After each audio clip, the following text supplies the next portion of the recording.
आदिवासी रोजंदारी शिक्षक कर्मचाऱ्यांची अटीतटीची लढाई आंदोलनाचा तिसरा दिवस। चर्चेस नकार, ठिय्या आंदोलनाचा निश्चय। नोकरी आमच्या हक्काची नाही कुणाच्या बापाची, आमच्या मागण्या पूर्ण करा नाहीतर खुर्च्या खाली करा आदी घोषणा देत रोजंदारी शिक्षक कर्मचाऱ्यांनी शुक्रवार दिनांक 11 जुलै रोजी आदिवासी आयुक्तालय दणाणून सोडलं। आम्हाला नोकरीवर पुनर्स्थापित केल्याचं लेखी द्या, त्याशिवाय आम्ही आदिवासी आयुक्तालयासमोरून उठणार नाही असा इशारा यावेळी आंदोलनकर्त्या रोजंदारी कर्मचाऱ्यांनी दिलाय। कंत्राटी शिक्षक भरतीसाठी रोजंदारी शिक्षकांना 16 जून पासून कामावरून कमी करण्यात आले आहे। शिक्षक पदावर पुन्हा रुजू करून घ्यावे यासाठी रोजंदारी कर्मचारी दररोज जिल्हाधिकारी कार्यालय आणि आदिवासी आयुक्तालयासमोर आंदोलन करीत आहेत। आंदोलनात महिला आणि पुरुष कर्मचारी सहभागी आहेत। रोजंदारी कर्मचारी वर्ग 3 व वर्ग 4 शिक्षकांच्या आंदोलनाचा शुक्रवारी तिसरा दिवस होता।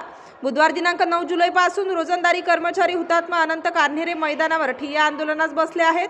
गत 3 दिवसांपासून आदिवासी आयुक्तालयातील एकही अधिकारी भेट देण्यासाठी आला नसल्याचा आरोप शिक्षक कर्मचाऱ्यांकडून करण्यात येत आहे।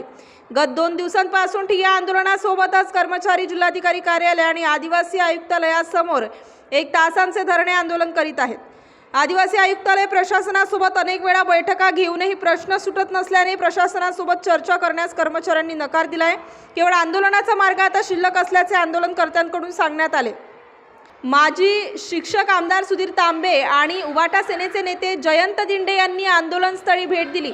आदिवासी आयुक्तालयासमोर धरणे आंदोलनातही दोन्ही नेत्यांनी भाग घेतला। आदिवासी विभागाने रोजंदारी शिक्षकांना पुन्हा कामावर घ्यावे अन्यथा रस्त्यावर उतरू असा इशारा उबाटा सेनेचे नेते जयंत दिंडे यांनी दिला।